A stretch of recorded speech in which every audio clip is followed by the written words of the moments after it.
Yes, everybody, welcome back to episode 13 of Lilywhite Lounge. I am joined by the brilliant Jon Mackenzie from The Athletic and lots of other things. How are you doing, John? How was your Yeah, weekend? doing really well, thank you. Yeah, I'm off this week. I'm working on a big project at the moment, so doing a lot of writing about football. So yeah, hopefully in the right headspace to do a bit more thinking about the broader context of the tactical landscape and how Spurs fit into that. Were you writing all weekend then?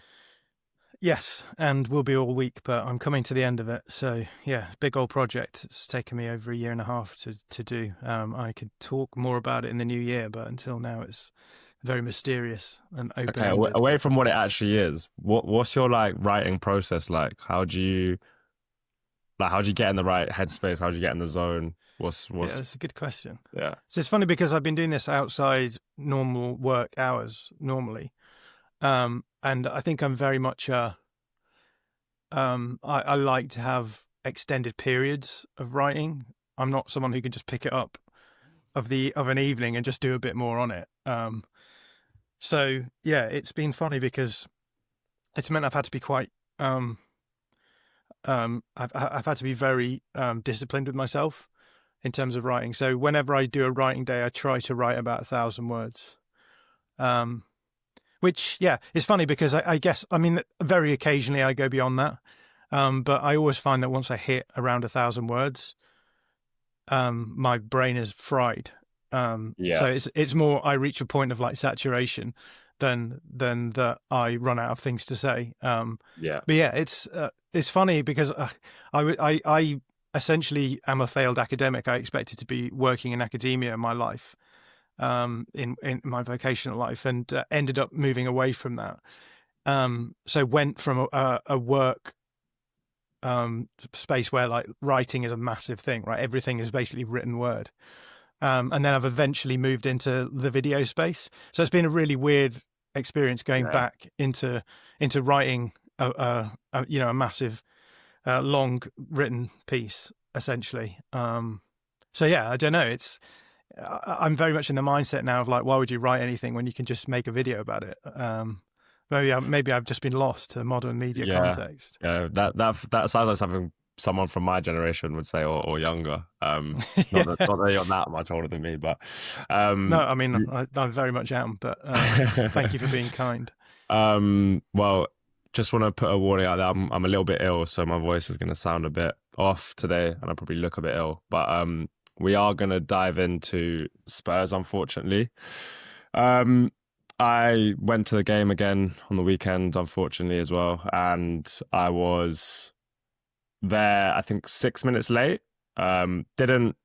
Didn't have my like I wasn't on my phone, so I wasn't checking the score. I just assumed that you often like you're a few minutes late to a game, you just sit down and the game's pretty much just started. Looked up at the scoreboard, hadn't like had any inkling they'd scored. It's 2-0 to Fulham. And so I was just like, okay, what that's pretty much like game state completely changed within 5 6 minutes. First I want to just get your did you watch the PSG game as well as the Fulham game? I didn't watch the PSG Okay. game, no. Okay. Well, let's talk about what you think Frank is trying to do. He's obviously moved to this sort of 4-2-2-2 system, where we've got two players now up front, um, and then sort of like one winger in Kudus, and then the other side is a bit of a false winger, with Udogie kind of providing a bit of width up that side. Um, what do you think he's trying to do by switching to this from the sort of 4-2-3-1 he's been playing, and why do you think why do you think it failed against Fulham? And then kind of on a more broader note, what are your kind of issues so far with the Frank tenure? I know we spoke earlier in the season when we were actually results wise we were doing okay, but now the results have probably come back to the mean. So yeah, let's get your thoughts on that. Yeah, I mean, there's a lot of questions to dig into there. I guess the first one, like, why change the system? And I think it's pretty clear that the system that he's using is just not creating enough to produce a good enough platform for the defense to work to, right? Yeah, and maybe that goes without saying. For me, that's the baseline of every tactical system has to be that. How do I generate advantages going forwards and going backwards that mean that we're always going to, generally finish in the black? Is that the good thing? In the red is when you're at a deficit. In the black is when you're creating positive value, right? Overall. So, and I think this is what everything in the modern game boils down to. I think we talk a lot about in possession, out of possession, as though they're almost separate things, right? And there was a lot of conversation with Thomas Frank early in the season where people were saying, "Oh, it doesn't matter too much about the in possession ideas because what he's doing is fixing the out of possession ideas, and then the in possession ideas will come." I think there's a few issues with that because I think on two levels. One level, simply put, like your out of possession approach only has to be as good as the attack it's working to, right? And vice versa. A lot of people have me down as like the out of possession guy and think therefore all I care about is like preventing as many goals as possible and stodging games up and celebrating the defensive side of the game. But for me, it's always been the case that your defense only has to be as good as your attack needs it to be. So that's the first thing. And I guess the second thing sort of comes out of that, and that is that there's a curious like folding over of in possession and out of possession ideas onto each other. For the really elite sides in particular, I think. So I would say the biggest lesson that we learned from Pep Guardiola over the last 15 years is that you can do things in possession that will help you be more solid out of possession. And I guess vice versa, you can do things out of possession that will improve your ability to go forward. And I think for him, that was the fundamental touch point of all of his football tactics was how do I get the most out of basically essentially you end up with this sort of cheat code system where it feels like you've got more players going forwards and it feels like you've got more players defending. That's the reality of I think the at least over the last 15 years that the elite football meta. Now a few things happened in that period, right? Because I think we're entering a bit of a strange period in terms of the football tactical landscape. But I think when you consider what you want a team to produce in terms of the in possession, out of possession ideas that they're generating, I think the general idea is that you want to make sure that there's a really close relationship between the two of them so that you're giving yourself the best opportunity of being able to end up with what we talked about before, which is producing more goals than your defense is allowing. And I think on both counts, you can argue that Thomas Frank has maybe failed for Spurs. Not only is it the case that his teams don't seem to produce as many goals as they should, but also I think there's got to be questions raised about the ability of his teams to defend. And I think it's an interesting one because I think the general consensus with Frank has always been, he's a flexible manager who is good defensively. But I think when we talk about flexibility for a team like Brentford at the bottom of the table versus flexibility when we talk about a team like Spurs at the top of the table, those are two very different things. And I think it's become quite clear from the way that he's got Spurs playing now that essentially what we're seeing is a form of what Brentford do, but with different players. And maybe that's great for a team like Brentford, where I think the profiles of players that you have are very different. But also, I think the issue is that with Spurs, he's not getting the most out of the players that he has at his disposal as well. So that's the sort of big picture view of everything that I see being at fault with Spurs right now. If you want to just boil it down now to the specifics, I mean, I'd be interested to hear your thoughts in terms of what you think went wrong against Fulham and what you think this new system is trying to achieve. Well, I think the flexibility thing is a great point because I think flexibility is still seen as like a positive thing or what I hear often within football fans is like plan B. They don't have a plan B. Well, I think every top manager makes tweaks game to game, always, dependent on the opposition. They're not just literally saying just do exactly what we did last week to this week. But I think every top manager also has a very particular game model that you pretty much see consistently throughout the season. And I think when I first noticed this kind of thing was when I saw I think Graham Potter moved to Chelsea. It's when I first kind of had this thought, but it's like if you're a manager who is managing, Brentford, Brighton at the time, where I think Brighton have kind of come a long way since Potter, but Brighton, Brentford, those bottom half type clubs, you can afford to be really reactive each week because one, every game's a bit of a gamble. Obviously, there's certain games like 6-pointers against lower teams where you might have to win, but every game's a gamble. You've got the lower player quality, so you're not expected to dominate the game. So what it comes down to is nullifying the opposition more often than not. So you can be really reactive and change system because the opposition are kind of the thing you have to worry about often.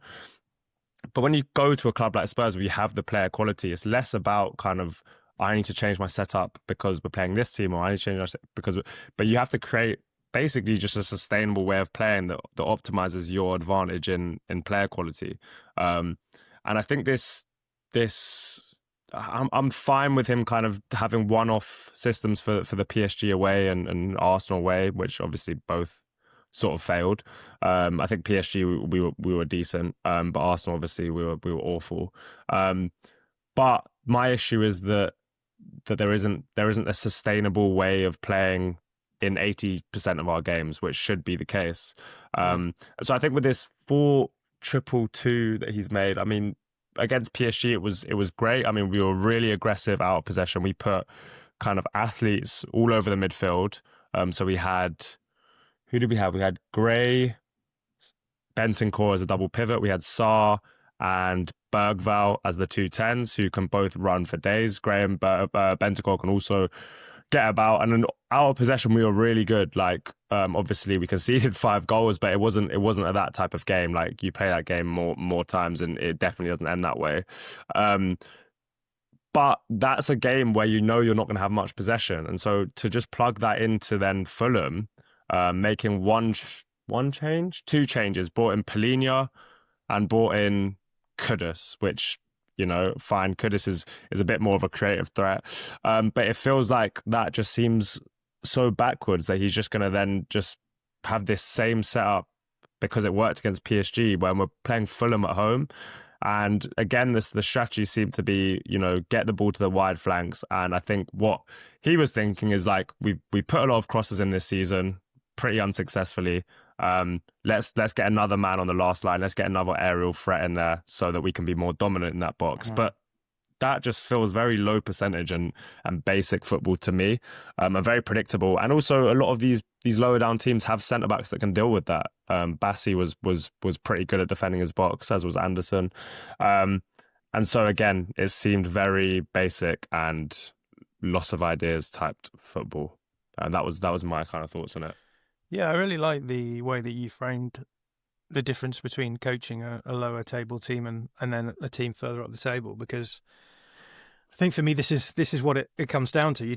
People talk about flexibility, and what they mean by that when they're talking about Thomas Frank is, his teams can press high sometimes, or they can mid block sometimes, or they can low block. And then in terms of the in possession stuff, like there's tweaks that he will make, but I guess for me, like the difference is that, as you talk about it there, for teams at the bottom of the table, you're never going to be in favourable game states because the teams higher up the table are always going to be dominating what the game state is going to be. The difference between coaching a team like Brentford and a team like Spurs is that you're now expected to be the one controlling the game state a lot more, rather than being reactive to that game state. Now, and is that just to quickly, that's obviously because teams are happy to basically get a draw, I suppose. Like they don't need to be the ones to put the pressure on. They can, yeah, absolutely. And I think for teams further, I think the difference is for teams further down the table, they can approach a game by saying, let's just destabilize the tactical approach of the opposition, right? So Iraola is a great example of that, because his whole approach is based around essentially when he's playing an elite side, particularly an elite side that's trying to use positional ideas, is saying, well, we know that they're going to try and control the game by having structures in and out of possession. Let's just do everything that we can to stop them from getting into those structures. So we'll play quickly so that they can't fall back into like nice, neat defensive shapes. In possession, we'll be super aggressive on the man-to-man stuff, because then we don't give space and time to our opponents on the ball, and then they can't form these nice in-possession structures that allow them to control the game. So with that as the reality, it's very easy for a team like a Bournemouth to cause problems, and this is the reality for Bournemouth, right? They cause loads of problems for the elite sides. Sometimes they get let down in those games where actually they're probably the favourites to win, and they should be imposing the game state on the game rather than destabilising the game state for the opponent. And I think there's an element of that in the way that Frank plays, that I think he's so used to just being in a scenario where he can just be like, well, it doesn't matter what we are going to do specifically. We're just going to allow the opponent to do what they do and then try and cause them problems. And then, because they're often in underdog game states, they can just be like, well, and then, we'll win the ball and we'll go forward direct and we'll hope to pick up chances. And that's why it's interesting. Do you think that's a lot about in possession versus out of possession, or do you think that's obviously those two things work in tandem, but do you think more commonly it's in possession for teams that can manipulate the game state and control the game state, and then there's out of possession more focused for teams that want to destabilize the opposition and want to kind of cause them problems based on their setup? I think for a team like Brentford, in terms of what they do in possession, a lot of the time it is going to be up against teams who are going to be trying to control possession and possess the ball, and therefore, largely speaking, end up generating sort of high territorial advantages, so pinning opponents back, and then sort of offsetting the sort of problems that come from when you lose the ball in those situations, right? Transition attack. So I think for Brentford, a lot of their attacking play just would tend to be under Frank. Oh, we've won the ball back now deeper. We can now hit the wide areas and then get the ball into our forwards quickly, which is, that's the reality of what we've seen with Spurs when they've generated their better chances. It's tended to be through those kind of scenarios. The problem then becomes when suddenly opponents are able to sit back against you. It's just like, well, what do you do? I very clearly remember I watched an FA Cup game, at the G-Tech between Brentford and Wolves went a player down and just low blocked, and what we saw in that game was the same stuff we're seeing from Spurs now against low blocks, right? Just swinging in crosses a lot.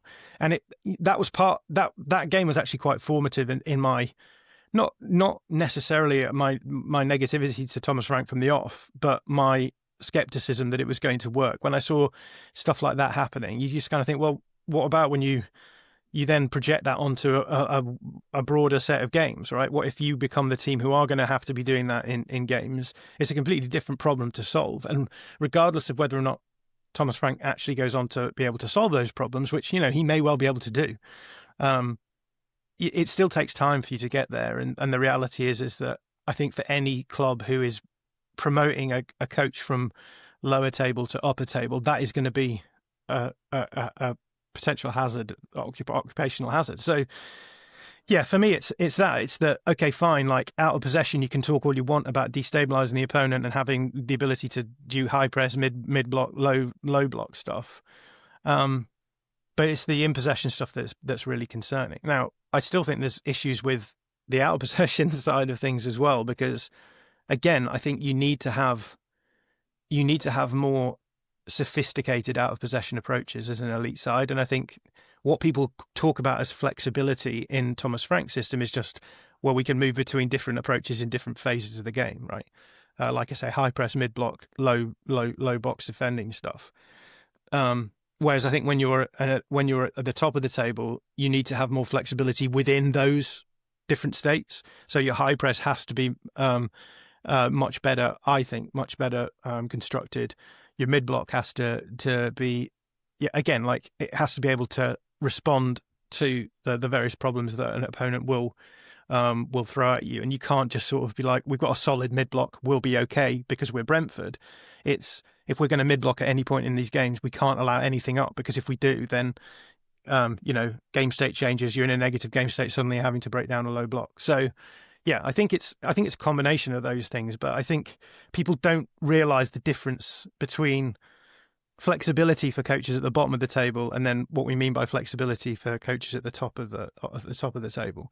And For example, so quickly, I was going to just add there. So I think like flexibility for the top of the table are things that maybe you won't notice the first time you watch them, or that they're small tweaks that you know they're going to set up often with the same players, the same formation on paper, and so I just think that's an important thing to distinguish is flexibility doesn't mean change of formation, constant change of personnel, etc. It'll be smaller tweaks, I guess. A good example is the Arsenal-Chelsea game yesterday.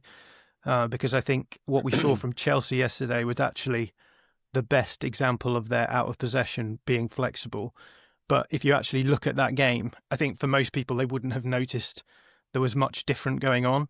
But I think watching it back, it's just clear that the players understand super well about the fact that Arsenal are trying to do loads of rotations across the pitch in order to pull their marking structures apart. And that's what Arsenal do very well under Mikel Arteta. They're very good at manipulating opposition out of possession structures. In part, I think, because Arteta understands out of possession structures better than probably anyone else in the game. But what we saw from Chelsea was the ability for their players to be much more flexible in their marking responsibilities. So rather than doing what they usually do, which is, you know, fairly structured, like man-to-man stuff, we were seeing rotations all over the place. We were seeing Cucurella and Neto switching responsibilities on Timber and Saka, because those two were trying to tease apart their block, create situations where one of those players was pulled out miles. We were seeing Malagusto sort of covering the areas that Marino was jumping into. Usually Malagusto is just moving between the wide players, right? So the Arsenal left wing and the Arsenal left back, and they do a massive jump up there. But he was actually sitting a little bit more centrally, making sure he was covering that space, with Fofana coming right across, and then Caicedo dropping into the back line at times. We were seeing the same thing with the centre-backs and Caicedo just constantly switching marking responsibilities when there was some kind of threat of the structure being pulled apart. And as a result, they ended up with a sort of perfect hybrid system, because you're getting the best of both worlds. You're still getting man-to-man coverage, but you're achieving that not by just being dragged around by the opponent, but by switching it so that you're constantly retaining your structure. So if you need to, you can fall back into a zonal block. And something like that, I assume, requires communication constantly, because I'm thinking how difficult that must be when players are constantly moving and you don't know, or I guess not only communication, but knowing where your zone is and knowing when to let go and when to pick up the man who's probably going to enter your zone. Yeah, and I think it's why a lot of these coaches now, in their first few seasons, look quite rigid and structured. I mean, Maresca last season, like a lot of it was just both in and out of possession, right? It was just very basic structural ideas that could get pulled apart by opponents. But the reason why you do that is because by the time you get to a point where the players understand the rigid aspects of it, they now have the ability to introduce levels of flexibility into those structures. So that, it's funny because I always talk about how people talk about in possession ideas in using lots of kind of fluid dynamic like semantics, right? So people will talk about like, oh, these emergent structures, and you know the player's ability to sort of bounce off one another and associate, etc. And then when it comes to the out of possession, people are just like, well, you know, obviously out of possession is all about structure, right? So we want rigidity, we want repeatability, we want like clear triggers, we want to know who our marking responsibilities are. But actually, I think what we're starting to see is that kind of fluidity and flexibility creeping into the out of possession game as well. Because if you can do that, if you have that sort of innate understanding between players as to who's doing what and who's going where. Yes, obviously verbal communication as well, but so much of it comes down to if you can formalize those ideas in your head, the players will start doing it automatically. And the best out of possession structures are always the ones where the players, they just get it. If you watch the Chelsea game against Arsenal, focusing on Chelsea structure, you can see the players getting it. You can see, sometimes there is communication between particularly Cucurella and Neto, because that's a very obvious area where Arsenal try and get upside, so they have to communicate all the time with each other. But you can see it happening in other areas of the pitch where players just instinctively know where the danger is, and they know that if they cover the more dangerous threat at that point, there'll be someone else who will recognise that they've left their player and will make sure that that player doesn't become a weakness as well. And I think that's the sort of flexibility that we're talking about when we're talking about elite coaches. It's not the ability to be like, okay, we're in a high press now, let's mid block for a little while. I just think every football coach should be able to coach those structures and also the shifts between those structures. That's like the bare minimum. That's the bare minimum, exactly. And there are a lot of coaches, and have been in the past, where they will mainly just coach one, like David Moyes, maybe like the last of a dying breed in that respect. And even still, I think they are quite flexible, relatively speaking. But there's a reason why your Sean Dyches and your Thomas Franks are still there in the Premier League, and that is because they can move between different systems and different structures. That has become the bare minimum. At one point, those guys were, for the coaches that they were working within, were quite cutting edge. But I think now, at the top level now, it's become so high complexity that it's not just enough for you to be able to say, yeah, well, I can coach a mid block. It's like, well, can I coach an active mid block? Can I coach a passive mid block? Can I coach a mid block with 2 players in the front line versus 1 player in the front line, versus what we're going to do in the midfield areas to force the ball wide? Are we going to have pressing traps in the middle? How do we respond on the fly to problems that opponents are going to send our way? And then have these very specific fixes where you say, this is where the weakness is, here's how we're going to fix it. And the players have to be well drilled enough to be able to do that, right? You have to be able to communicate in a 5-second sentence to them, and then everyone falls into place around them. So yeah, that's the reality of like elite coaching. And then I guess could all go out the window with a mistake from a player. The game state changes within right, exactly. And I think that's the point that we made at the beginning, right? Was that when you're a club like Spurs, you have to keep the game state in your favour as much as possible to start with, because you want to be the dominant team. But you also have to have solutions when the game state becomes unfavourable. I think the great example of this is Arne Slot, right? Where last season Liverpool did really well, mainly because they were able to keep game states favourable.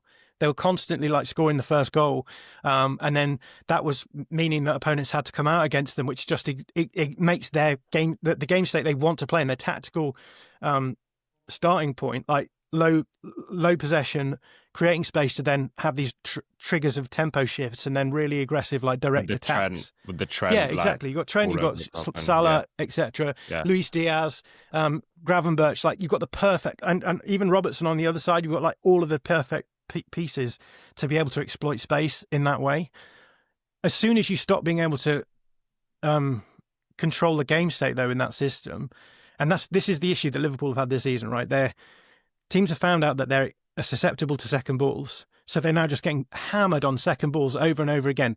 Teams happy to go long into their centre backs, structure themselves well to win the ball back, and then score goals from there. And then if you look at their losing streak, teams are scoring in the first 10 minutes against them. That's changing the game state, and then suddenly Liverpool are like, wait a minute, we're now having to come up against low blocks much more than we were last season, and we don't have the solutions for it. So that's what I mean by, I think the elite coaches, they have to be able to control disadvantageous game states as well. Yeah. Part of the reason why Pep was so successful is because he could have forced teams to play the way he wanted pretty much all the time. And the beauty of his approach is that even when they were in losing game states, it's still advantageous for him because his whole approach is to force these low blocks. And so it's like, fine, if we get into a losing game state, the opponent's just going to sit back low block anyway. and low block anyway, and we're optimized to break that down.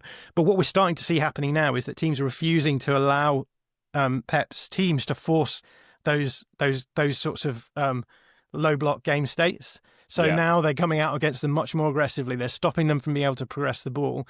Again, they're playing it in transition quite nicely, so they're causing problems that way. That, for me, is the reason why Guardiola is less dominant now, because he's having to not be in favourable game states all the time. But what I think is really interesting about Pep is that in the last couple of seasons, which are the only 2 seasons where he's really not been able to be dominant, is that he's now in a scenario where he can say, right, we need to be able to compete in these unfavorable game states as well, right? So he started to develop this more sort of De Zerbian, like overload in the build up, create space in between the lines, and then load your wingers into those spaces, fling the ball in there and open out space for your fullbacks.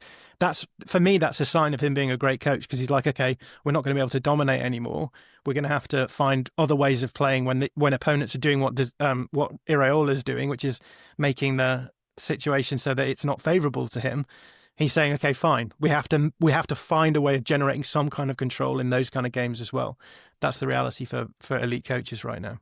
Okay, let's get more specific then with Spurs, because I guess in specific terms, I think what Frank's done with this 4-2-2 is like you said earlier, like it's possible that Frank finds solutions, but for me, what he's done with what he did with this system change against Fulham is double down on what he believes in, rather than kind of admitting that it's not working and trying to find other solutions, because there was, again, zero progression through the centre. There was a lot of swinging the ball around the back four, trying to get it up the flanks, and then crossing.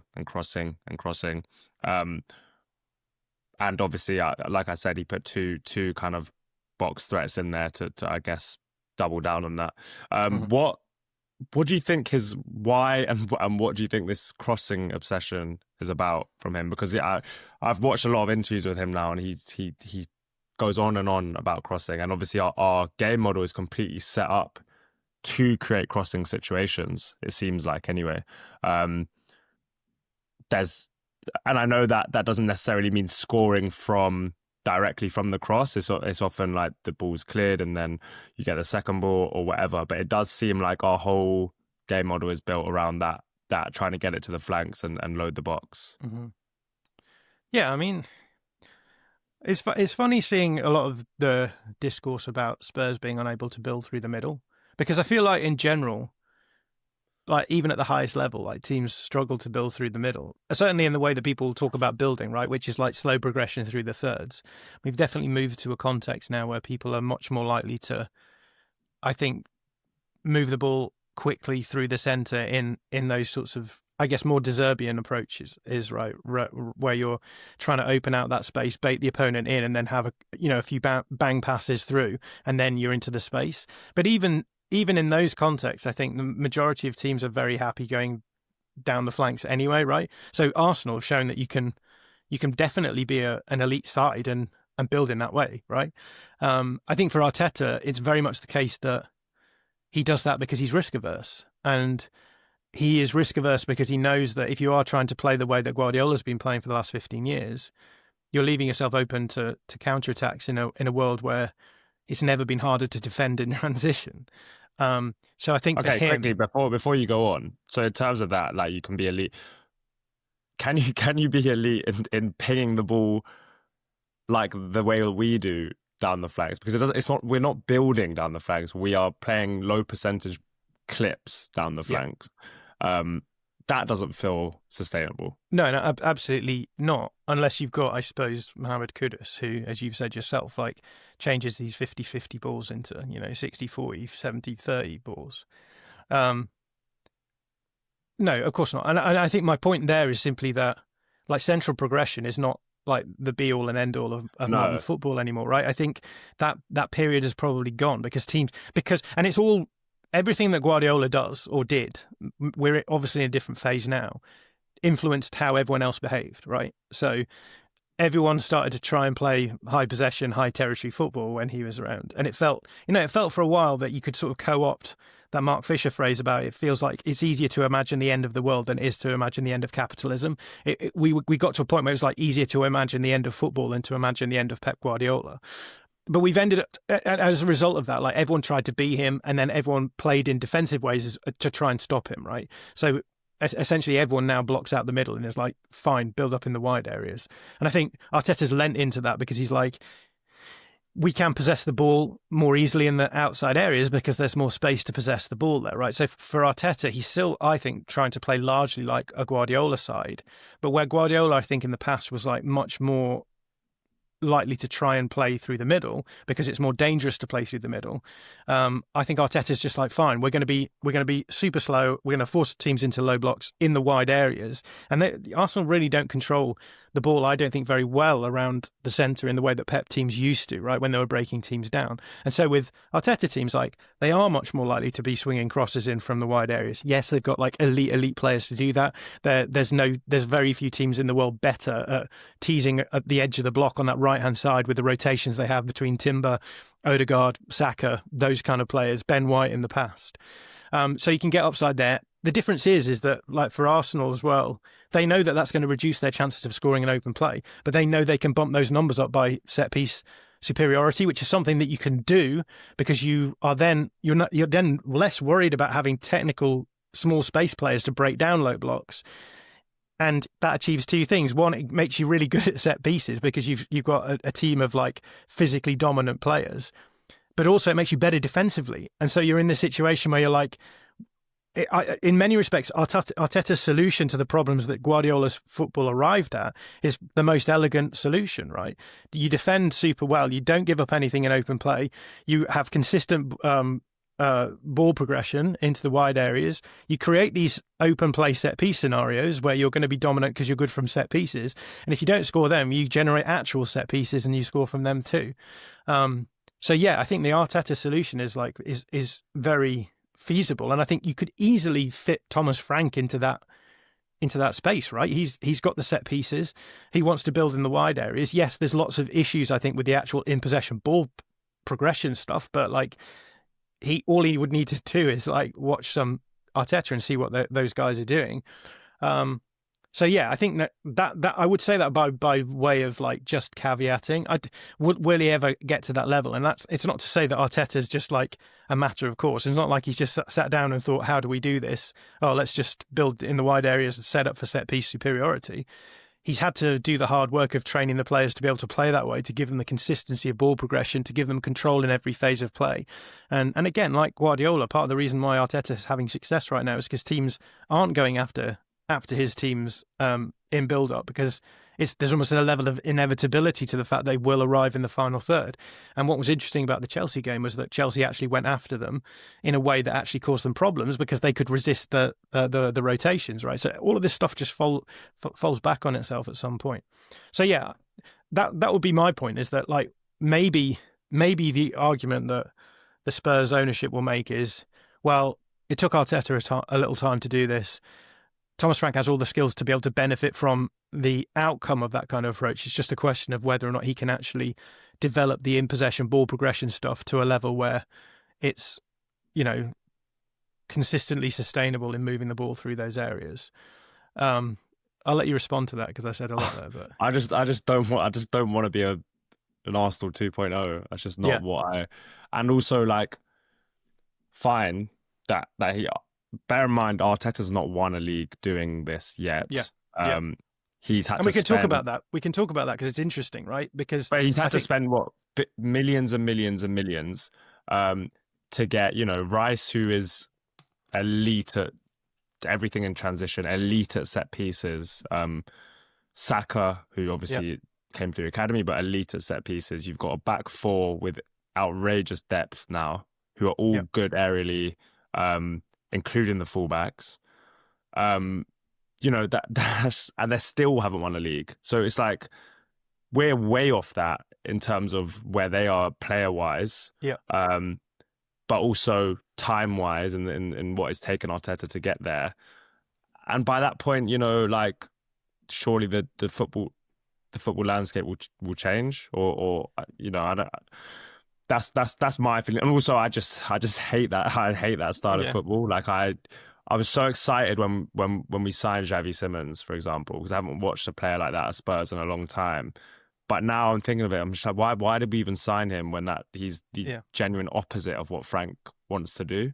And yeah, I think while Arsenal are obviously the most successful team in the league right now, I don't think they're the most successful team like over the years, or I don't think this is the only way to play. And so, yeah, I know he's not just thought, oh, Arteta's doing great, like, let me just copy it. But I just don't like that that style anyway. Yeah, and I think that's fair. I think the most important thing that you said there was like, why have they not won the league yet? Why have they not won anything yet playing like this, right?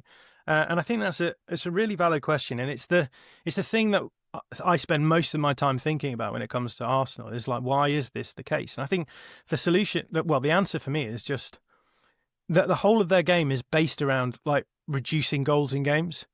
So you don't want to give any goals away. And it comes at the cost of you being able to score loads of goals as well, right? So their open play XG it's always like mid-table. Like they were 9th the last time I checked in open play XG, which is crazy. Especially in a world where everyone's going for set pieces now as well, right? So everyone is boosting most teams are boosting their XG through set pieces, and even within that reality, they're still mid-table when it comes to open play creation. The problem when you play in that way is that it means that you're much more susceptible to variance. And what I mean by that is that if you're reducing goals, if a team nicks a goal, on average, there's 2-3, let's say there's 2 goals average in your games as Arsenal, and in the opposition nicks one, that means there's only one other goal available. I'm talking in a purely probabilistic average, sense. Yeah. And so that means that you're in a scenario where it could be the case that you draw games, right? And that's where you're dropping points.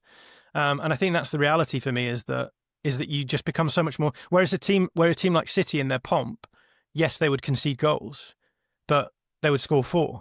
And I think that's what it is for me. That's why I was talking before about your out of possession is only as good as your attack that it's supporting.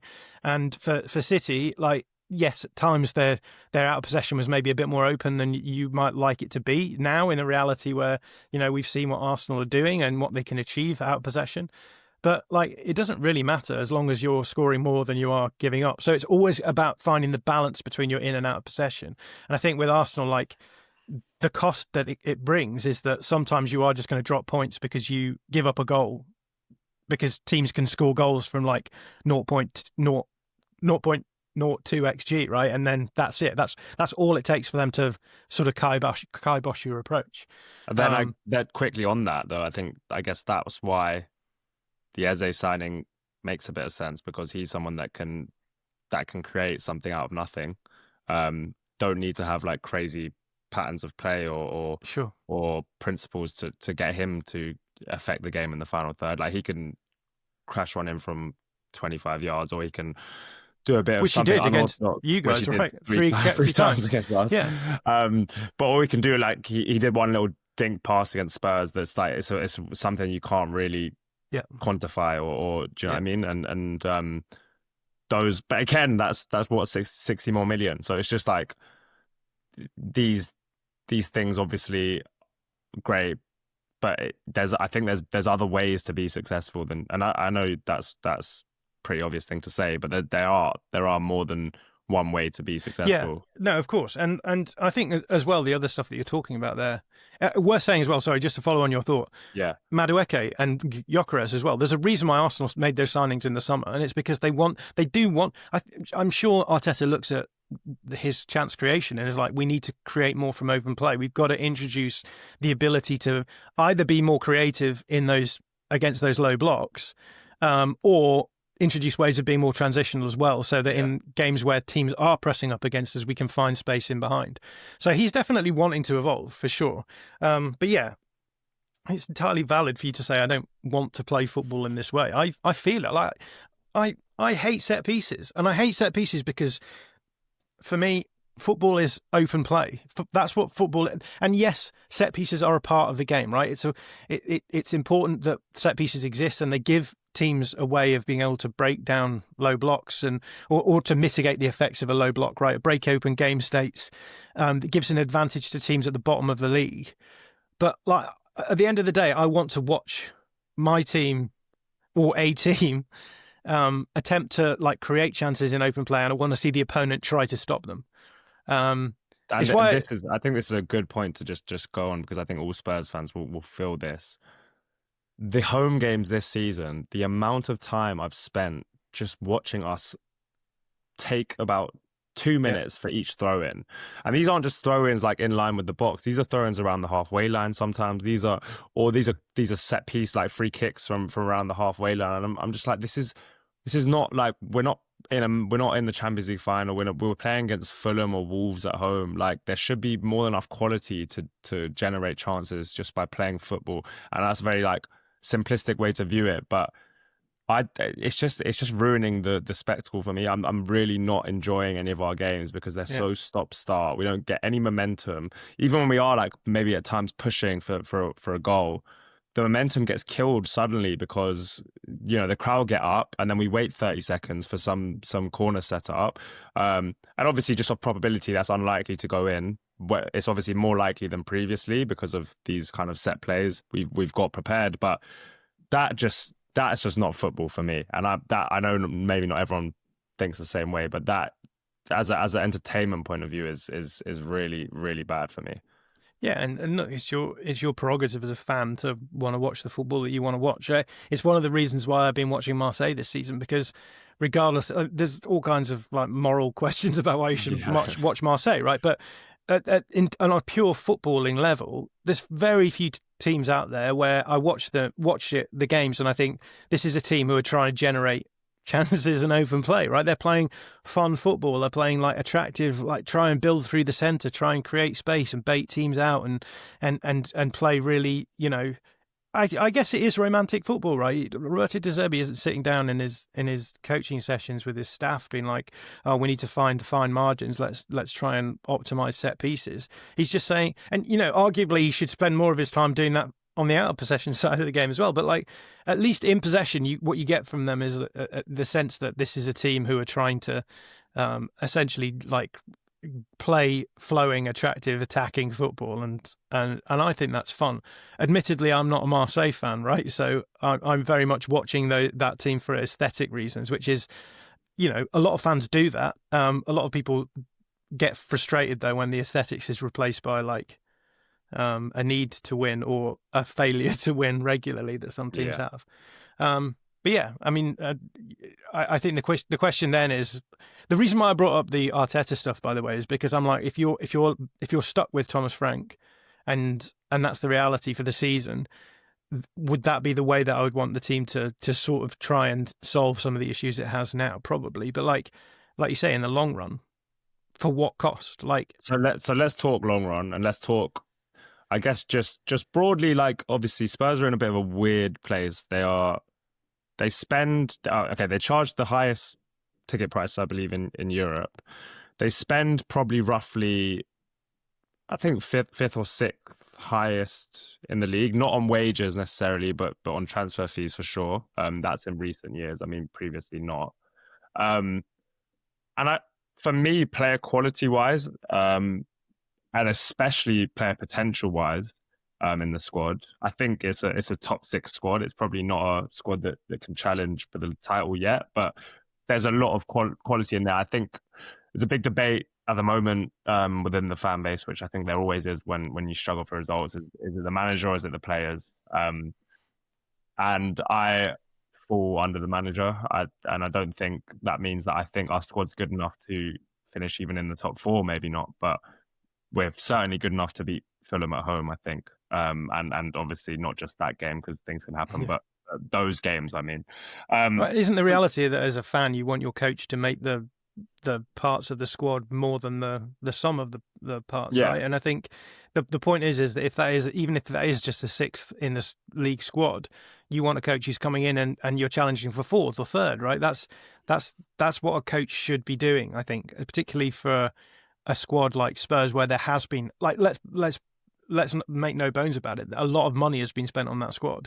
Like, we can talk all we want about Guardiola spending 50 mil a player, or Arteta spending 50 mil a player, but Spurs comfortably spending 40-45 mil a player on at the moment, right, on average. So this is a lot of outlay for a style of football that is often quite, at the moment, quite turgid. And you think, you know, if you can't make the advantage of being able to buy these technical players and then use their technicality, then what's the point, right? Almost like a good coach is a way of being able to, like, to be really miserable about it and use like financial terms, like maturing your assets. That's what you want your coach to be doing, not just getting by on the bare minimum and like yeeting, you know, I don't know. There's a parable in the Bible, right, about a guy who has money, and he he gives it to 3 of his servants or something, or maybe 2 of his servants, and says, look after this for me. And one of them goes away and invests it and like brings back like 5 times as much. Whereas the other guy just like buries it in the ground and then brings it back and is like, look, I didn't lose it for you. Right. Yeah. And I think that's what we're talking about now is like, what do you want your coach to be doing? Do you want your coach to just be like burying the money in the ground and then at the end of the season being like, yeah, well, we didn't like, we didn't lose value, right? It's like, well, that's not the point. The point is that you want your coach to achieve as much as is possible with the materials that they have, and is just like you say, eating the ball in the channel for Kudus to run onto the best way of maturing those assets. I don't think so. Yeah. So in terms of that squad itself, where do you think? Let's kind of speak about a couple maybe potential names or at least like styles or what do you think is the next step if Frank is to leave? Because in my eyes, I think he looking like he might struggle to last the season. He might even struggle to last the next few games, especially with the fact that there's new owners now, and it's not strictly new owners because they're the same. I don't really understand the ownership, but I know Daniel Levy's obviously left, so I'd assume that they might want to kind of make a statement, and maybe potentially get their own guy in because they didn't bring Thomas Frank in. So I think that also suggests that maybe he won't have that long. But yeah, what kind of model would you look to build around, especially with such a young and technical group of players? There's obviously good talented players out on loan. There's good players in the academy as well who are coming through. A lot of the Spurs fans pine for like Poch, and not. I think some fans actually want Poch back, and some fans more obviously. This is my kind of where I am at. Is that not necessarily style of play, but that kind of guy who gets rid of like the players that aren't really that interested, galvanizes the squad around some really young, talented players, brings the connection with the fans back. And I think that all is very based on, to be honest, performances and results. I don't think there's anything particularly special about Pochettino apart from the fact that he was able to create a great team and pick up points. It wasn't like, because there's a big thing about the connection between the fans and the players at the moment, but I kind of just said that, yeah, there's always a good connection between the fans and the players when things are going well, and there's always a bad connection when things are going badly. So, yeah, what kind of thing would you look for, do you think? And feel free to drop some names if you have any. Yeah, it's a good question. I guess if I was in a position to be thinking through this problem from a sort of behind the scenes point of view, what I would be looking at is like, where is the tactical meta right now, or where are the tactical metas or whatever right now? And let's assume that we say, okay, the Arsenal model is out because it's not about glory or whatever. I don't know what you guys tell yourselves to get to sleep. The game is about glory, right? Yeah, to dare is to do and all that, right? Yeah. Okay, so we're assuming that kind of like more stolid, like slow build up, and then the super defensive style is out. I guess my question then is like, how are we going to control games, right? And one of those things is going to be, okay, in the modern game, it's much harder for you to even just force the opponent into a low block and break them down. Also, that's quite boring. But the reality is that you're going to have a coach who can break low blocks down, because I think I would say, well, why not bring in someone who's operating with De Zerbi principles, right? Which is the opposite of what we talked about there with Guardiola, which is like possess the ball deep, try and bait the opponent to come out and press you, which, in the age of like man-to-man approaches becoming much more popular, that's a very functional way of playing. Liverpool have just won the league playing that way, with the caveat that, as we said before, that like the issue became that once teams weren't playing into their hands, it became much more difficult for them. So you want to find a coach who is going to be able to coach overload, deep build up overloads into those tempo shifts where you've got, and Spurs have those players where you could attack in transition, right? Plenty of them.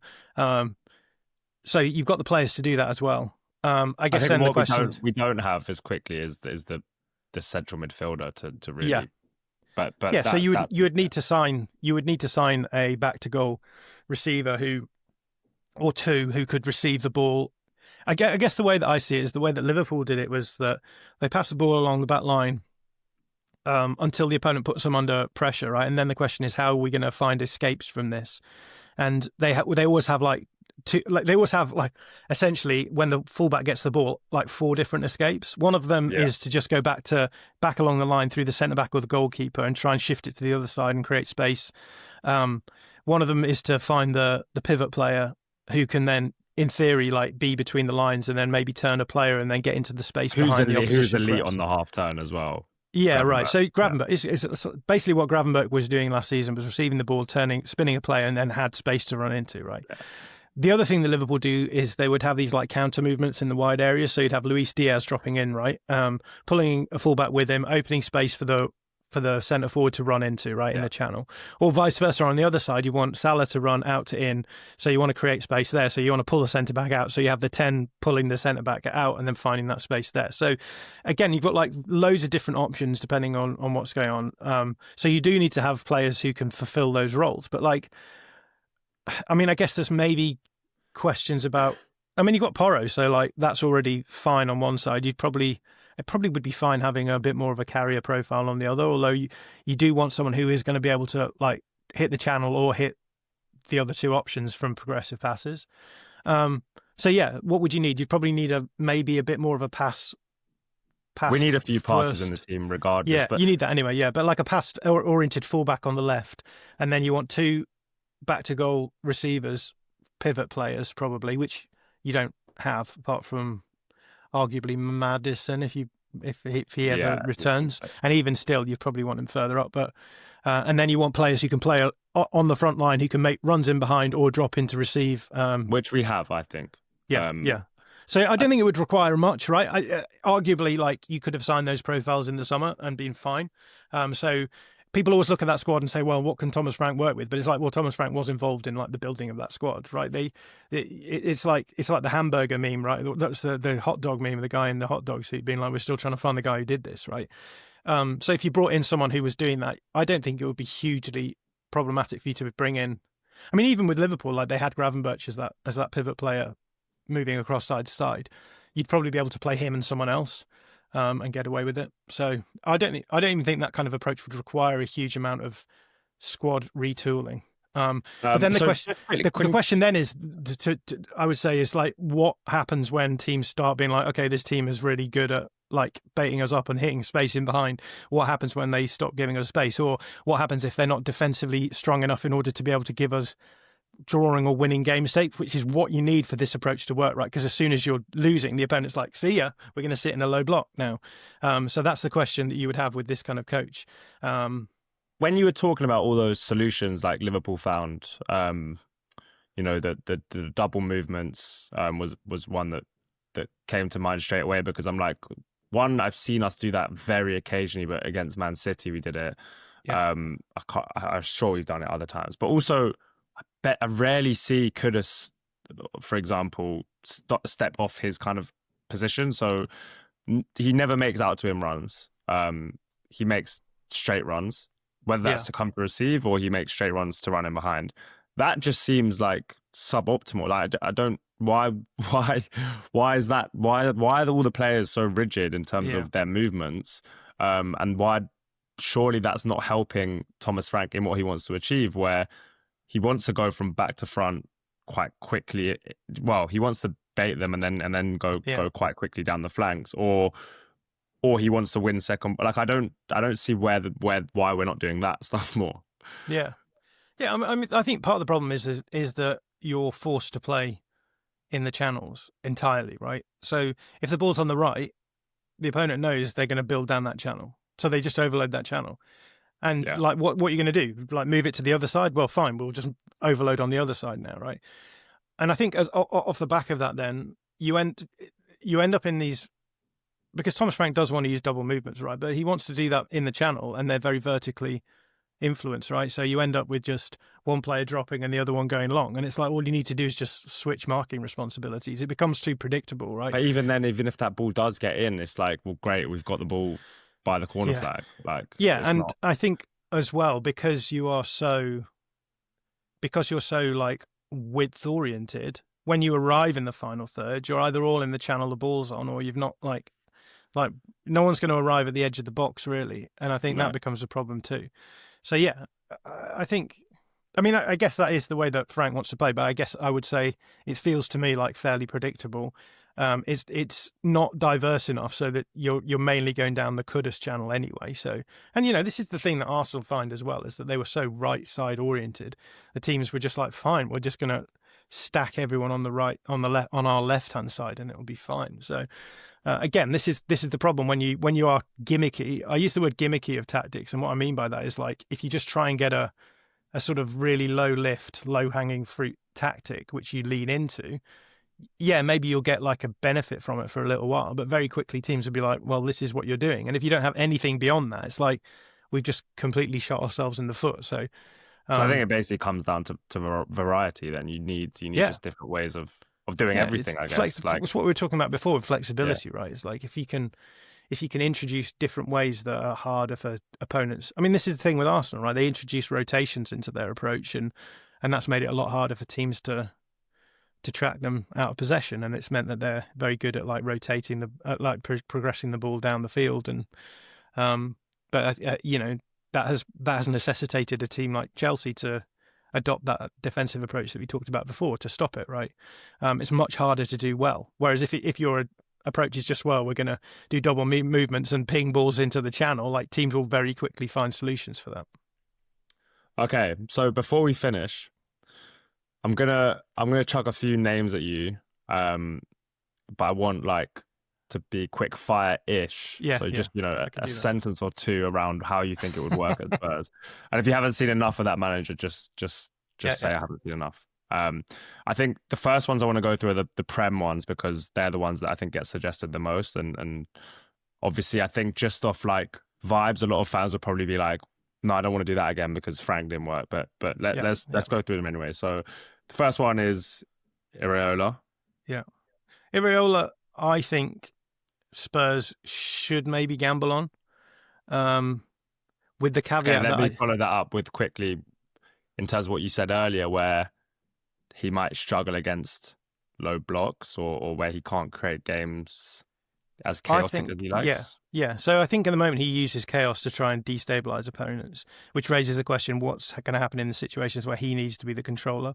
But I think this season they'd be much more controlling in possession. He has good in possession ideas against some of the weaker sides. And he clearly understands what's at stake with the approach that he takes in terms of destabilizing, because he understands the importance of those structures, right? I think he's let down by the quality of his players too much. So they always underperform their expected goals, in part because they sort of generate quite chaotically, I suppose. But I also think that they, put better players in there, you would see an upturn. Okay. However, it's still a risk, right? Yeah. Because you're gambling on him being able to do something that you haven't seen him do. Okay, Glasner. I would probably avoid Glasner just for the reasons that we talked about before with Frank. I think he's a 40% possession guy, which you guys won't want anyway. And also, I don't think how he's. Do you think that works at like a top club? Do you think you can be successful with having, let's say, like 40% possession and being like a transitional team? Do you think that would ever work at a top club now? It just never has, right? And I think the data is pretty clear that possession generally correlates to points. I think we're maybe entering a period where that's maybe less true, but I also don't think that it's going to disappear completely, right? I think you can be a very good team with like less possession than loads, right? So a team with 60% possession is just as likely to be successful as a 70% possession side. But I also think that works in the opposite way as well. I think it would be very hard for you to have less of the ball and not just end up leaching goals eventually, just on the pure probability, right? If the opponent has the ball more than you have to be way more efficient than they do with your chances. Okay. Who was the other one from the Prem I wanted to talk about? There was Glasner, Iraola. My mind's gone blank now. Okay, let's move on from those two. Let's go.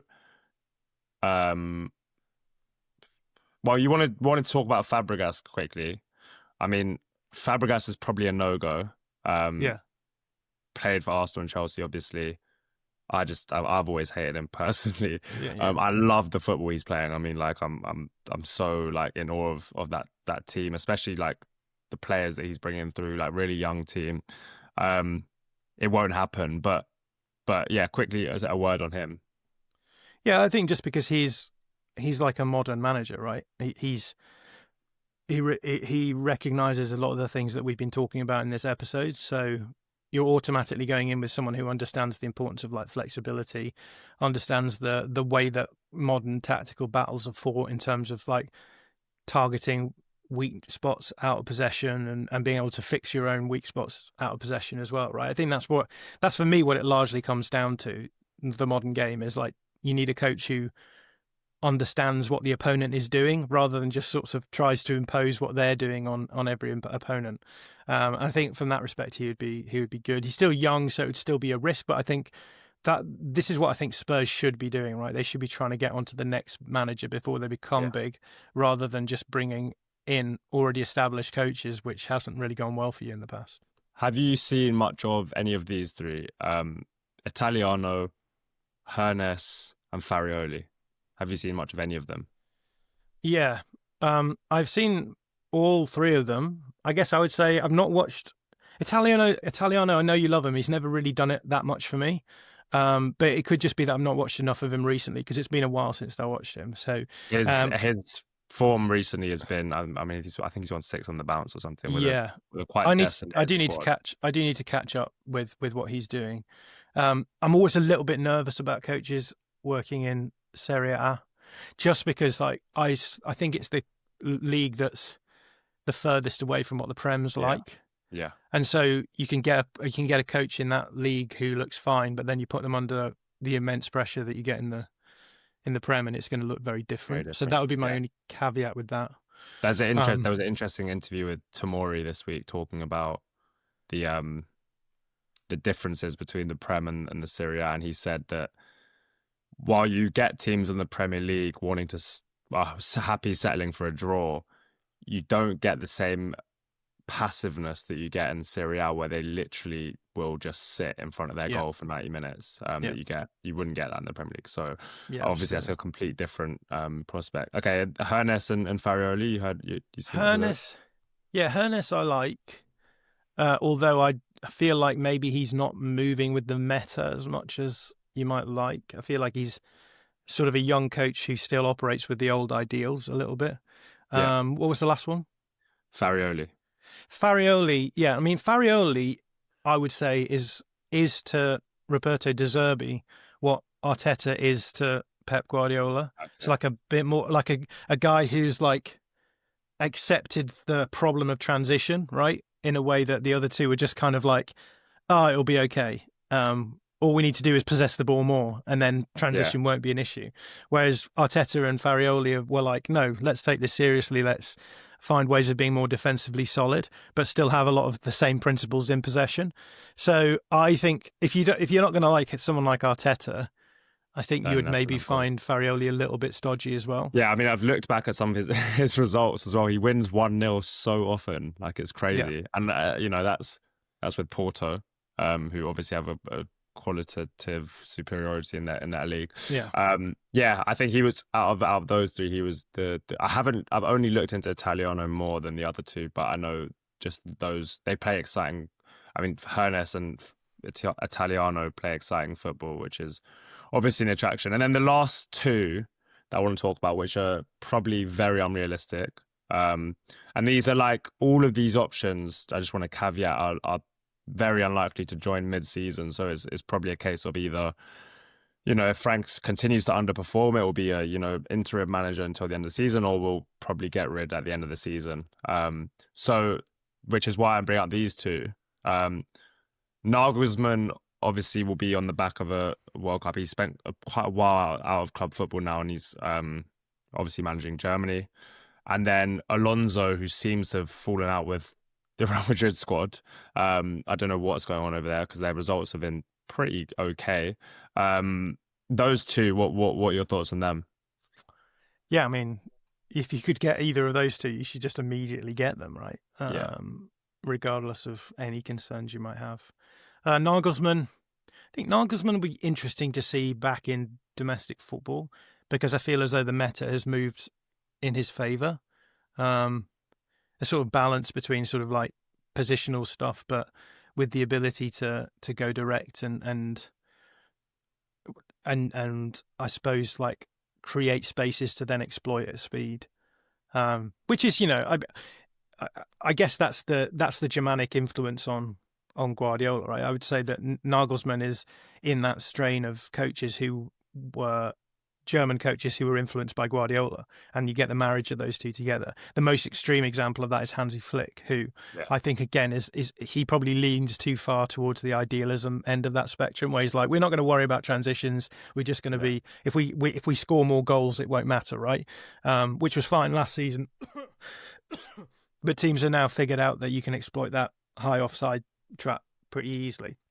Nagelsmann would be that, but with a bit more. I guess a bit more structured solutions to those defensive issues. So yeah, absolutely go for Nagelsmann. Alonso is an interesting one. I mean, I would just, if you could get him, go for him.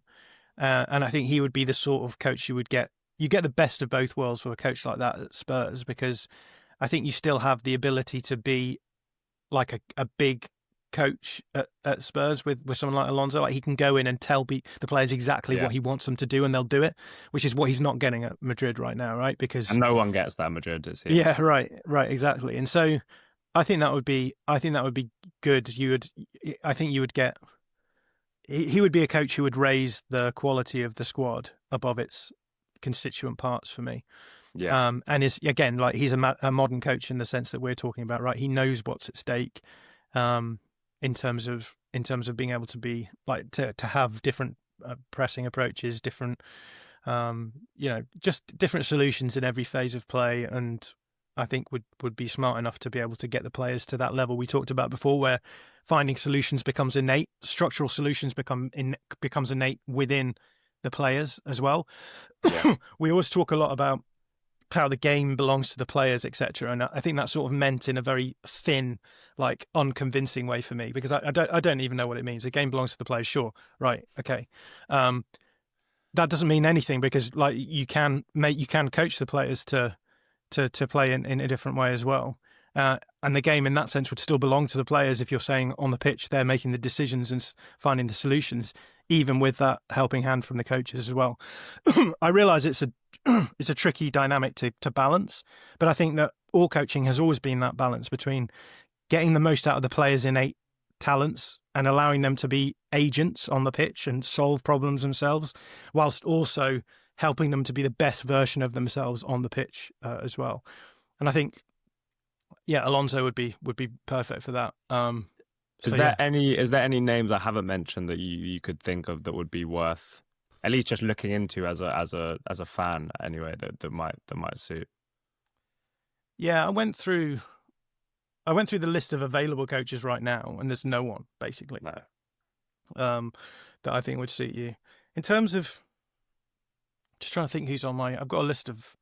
Do you want me to go through my manager list? That would be great. Which has just got. I mean, again, a lot of these are just like up and coming coaches who are around. But like, so my Premier League list, I did this maybe 2 years ago. Fabian Hürzeler, McKenna, Maresca. These are just like people to keep an eye on. Yeah, and obviously like Maresca's now like no longer a viable like potential move to our club. Kieran McKenna, I don't know. Hürzeler, still not convinced by. But then we've got like a load of coaches who were in the Championship at the time, so your Carricks and your Corberans and your Danny Roll, who's now gone to Rangers. Corberan's now in Valencia. I've got Cifuentes in there, but he's really not impressing people at the moment. So this just goes to show like how difficult it is to profile coaches, because all I've done here is like these are the coaches that everyone's talking about. Bundesliga, I've got Hernes Topmoller. I've never been convinced by Topmoller. Bo Henriksen. Eugen Polanski's just come through at Borussia Mönchengladbach. But like, there's really no one out here that... I guess... So Thiago Motta is on the Serie A list. He's available as well. He is available as well, yeah. I don't know. Yeah, there's things about Motta that I like. There's things about him that I don't like. And everyone was so hyped about him at Bologna, and then he went to Juventus, and it was a very different kettle of fish. Yeah. So would that be like the issue for the Spurs, like Spurs having to go through the same approach? There's the La Liga guys. So Claudio Giraldes at Celta Vigo is well thought of. Eder Sarabia got Elche promoted and is tearing things up with them right now. Yeah. And then you've got like your Michel at Girona, who had a great season a couple of seasons ago, but hasn't really kicked on after that. And then who's the guy who's like Inigo Iraola's? Perez, yeah. Yeah. Iraola's like, I just don't think he's anywhere near the level of Iraola, to be honest. So it would be very risky. I think he's someone for like a Forest or someone to go for at the bottom of the table, and maybe take the gamble that he can have that impact. But then you're going to have the same issue with like that we have with Iraola now, is like, at what point do you have to make that flip between being a destabilizing coach to being a stabilizing coach? Yeah. And then Rosenior, Strasbourg. Yeah. I think, I mean, again, whether or not it's a tricky one, right? Because he's in that Chelsea sort of Blueco like upward trajectory thing. Yeah. He's got that Chelsea link, but I think he would, if you wanted someone like that, it's not the worst gamble. Get. I think what I love about Rosenior as well, I don't know if you listened to the interview with him in The Athletic. Ayo Akinwolere and Carl Anker interviewed him for a podcast. And the thing that stuck with me about him was he's clearly like a really good man manager. Comes from a background where I think his dad's from, I can't remember where he's from. One of the Horn of Africa countries, and his mum's white English.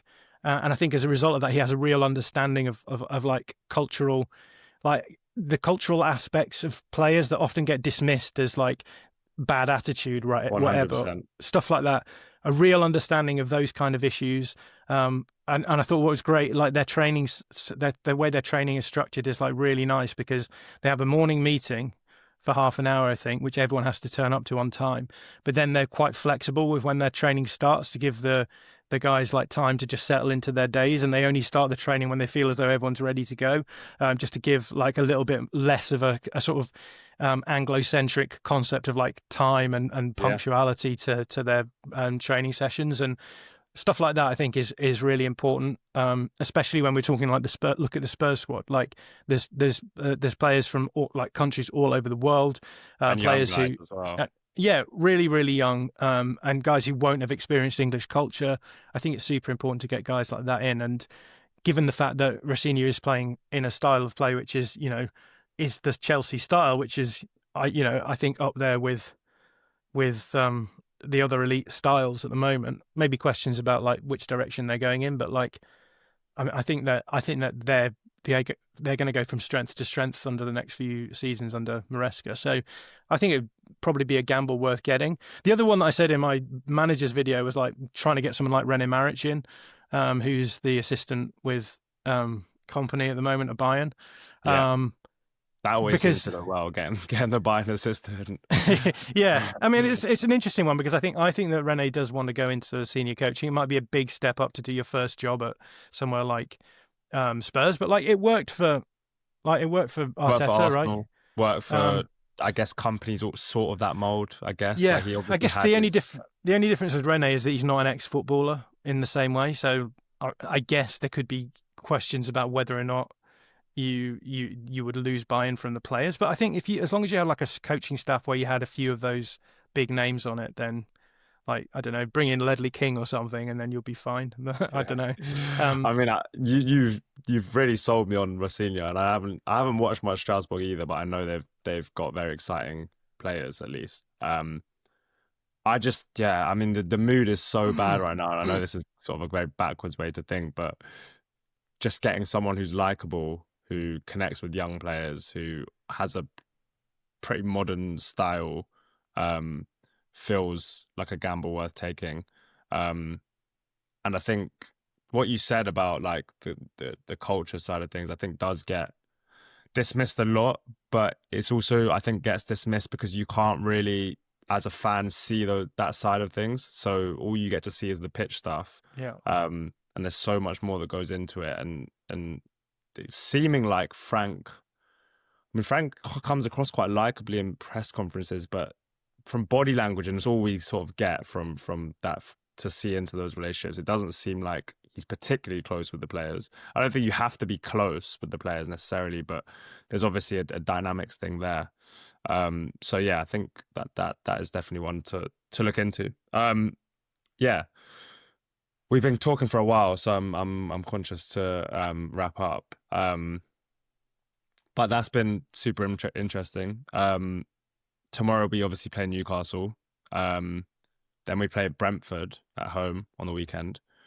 Thankfully, I'm pretty sure I can't watch either of those games. I might be able to watch tomorrow, but I definitely can't watch Saturday. So we will see what happens, and maybe Frank will turn around. Maybe he'll be gone by Sunday. But Jon, thanks so much for coming on. Please, I'll put all your stuff in description, but let the people know where they can find you. Yeah, I guess X, the artist formerly known as Twitter, is where I do most of my stuff. So Jon_Mackenzie on that. If you want to catch our video stuff being put out, most of it's on our YouTube. Well, all of it's on our YouTube channel. You can get it on Instagram and TikTok as well under The Athletic FC. So if you search for that, then you'll get my work stuff. And I'm actually going to ask you to send me that podcast so I can link it, the Rossini one, link it in the bio as well. But yeah, thanks for listening, everybody. Hopefully we see some more positive results, regardless of who manager is, and obviously stick in there because it will get better at some point. Thanks for listening, and come on, you Spurs.